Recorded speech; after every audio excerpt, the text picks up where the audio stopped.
نبی پاک صلی اللہ علیہ وسلم کے ساتھ امت کا جو رشتہ ہے وہ وارفتگی کا رشتہ ہے، وہ جنون کا رشتہ ہے، جنون کا۔ قرآن مجید نے کہا یا ایھا النبی انا ارسلناک شاہدا ومبشرا ونذیرا، اے محبوب ہم نے آپ کو خوشخبری دینے والا، ڈر سنانے والا، حاضر ناظر، گواہ بنا کے بھیجا ہے، لتؤمنوا باللہ ورسولہ، تاکہ لوگ اللہ پر ایمان لائیں، اس کے رسول پر ایمان لائیں، وتوزروہ وتوقروہ، اور پھر آپ کی تعظیم اور توقیر کرے، وتسبحوہ بکرۃ واصیلا، پھر صبح و شام اللہ کی پاکی بیان کرے۔ تعظیم رسالت مآب، نبی پاک کا ادب۔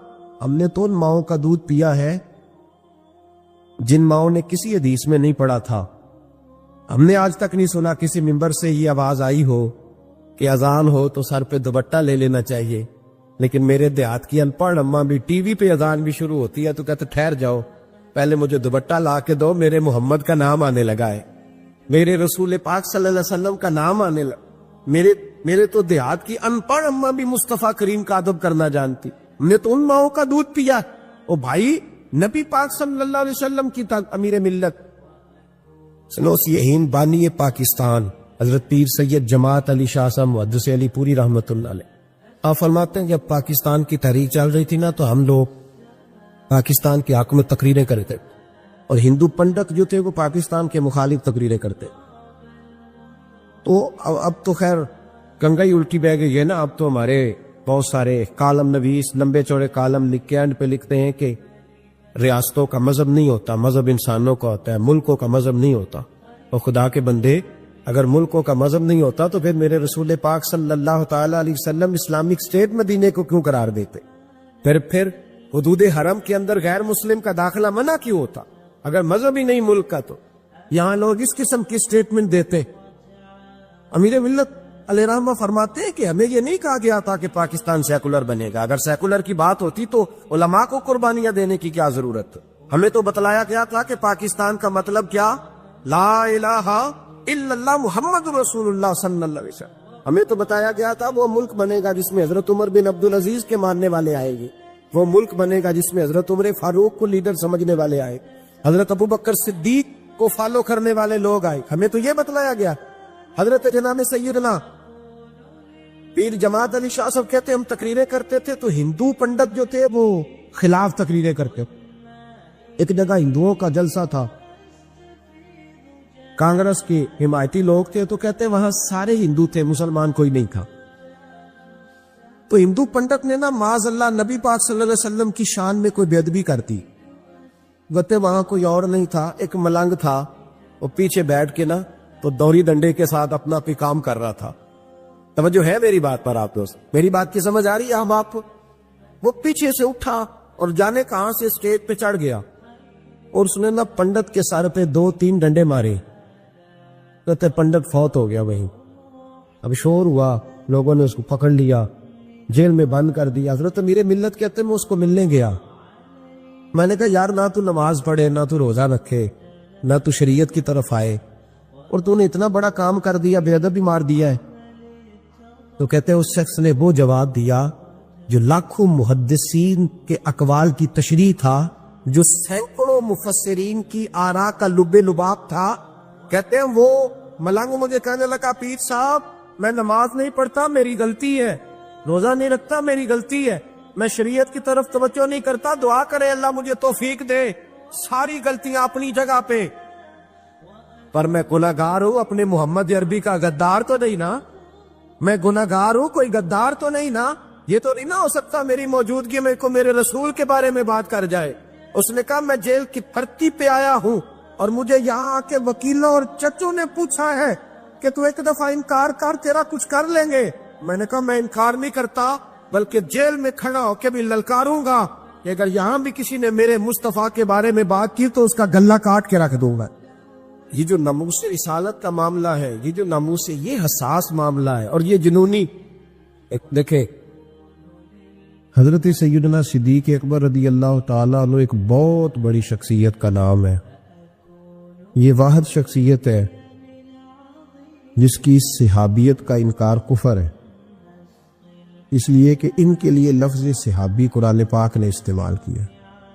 اذ یقول لصاحبہ لا تحزن ان اللہ معنا، جب کہا انہوں نے اپنے صحابی سے کہ غم نہ کرو، ان اللہ معنا، اللہ ہمارے ساتھ۔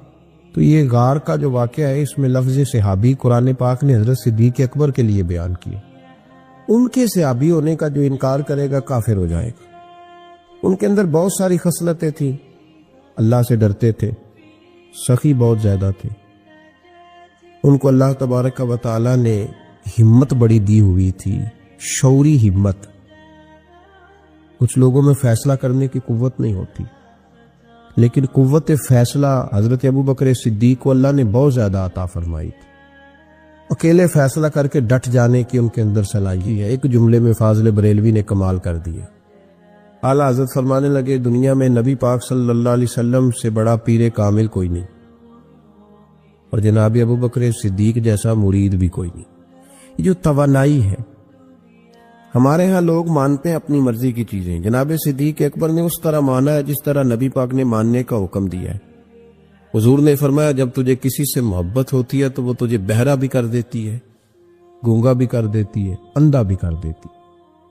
نہ انسان محبوب کا نقص دیکھ سکتا ہے، نہ سن سکتا ہے، اور نہ کبھی اس کی زبان سے وہ جملہ ادا ہو سکتا ہے۔ جس کو محبت ہو، جس نے بات سن لی وہ بھی محبت میں کچا ہے، جس نے بیان کر لی وہ تو فیل ہے نا، بالکل ہی وہ تو ناکام ہو گیا، اور جس نے دیکھ لی اوہو ایسا نہیں کرنا چاہیے تھا، اس نے بھی ابھی پیار نہیں کیا۔ یہ وہ الفاظ ہیں حدیث کے جو خود رسول پاک نے بیان فرمائے۔ نبی پاک صلی اللہ علیہ وسلم نے فرمایا محبت آدمی کو اندھا بھی کر دیتی ہے، بہرا بھی کر دیتی ہے، گونگا بھی کر دیتی ہے۔ جب محبت ہوتی ہے تو پھر انسان کو کوئی ایسی چیز نظر، ابو جہل نے محبوب پاک علیہ السلام سے کہا معاذ اللہ مجھے تو آپ کی طرح کا شخص کوئی نظر ہی نہیں آتا، یعنی اس نے کمزور لفظوں میں کہا۔ حضرت صدیق اکبر حضور کے سامنے کھڑے ہوئے تو کہنے لگے محبوب تیرے جیسا حسین نظر کوئی نہیں آتا۔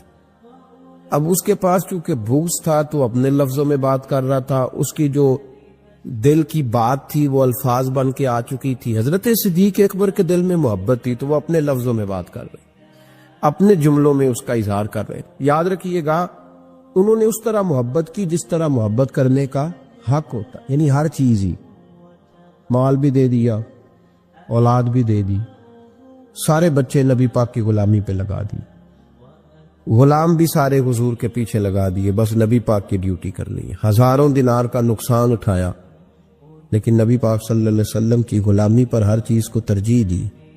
بات تو ہم نے بڑی دفعہ سنی ہے، پر کبھی اس کے حسن کو بھی ملاحظہ فرمائیے نا، کبھی ذرا ملاحظہ فرمائیے نا۔ لوگ پیار کرتے ہیں، محبت کا دعویٰ کرتے ہیں، لیکن کہتے ہیں بھئی رستے رستے کی محبت ہے، یہاں مجھے 5000 کا نقصان ہو رہا ہے، یہاں نہیں میں محبت کر سکتا۔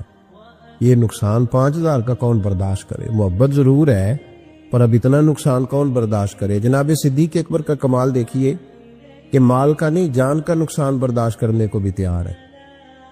کچھ لوگ ایسے ہوتے ہیں کہتے ہیں آگے خطرہ ہے تو ہمیں نہیں جانا چاہیے۔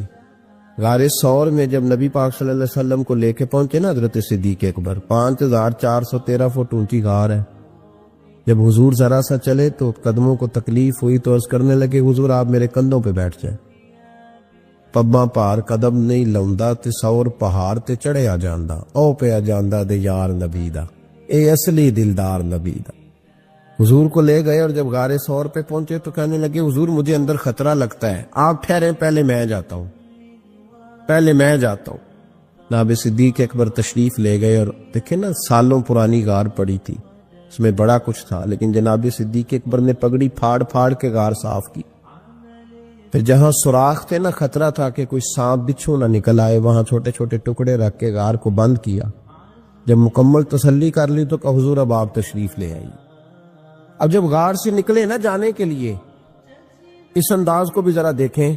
لوگ آج خشک دین کے بڑے قائل ہیں، کہتے ہیں بس ٹھیک ہے نماز پڑھنی چاہیے، روزہ رکھنا چاہیے، اتنی لمبی باتیں، آپ معرفت کی بات کرتے ہیں، آپ محبت کی بات کرتے ہیں، آپ وارفتگی کی بات کرتے ہیں۔ کچھ لوگوں کو تو لفظ عشق ہی بڑا برا لگتا ہے، وہ اس جملے تک جانا ہی پسند نہیں کرتے۔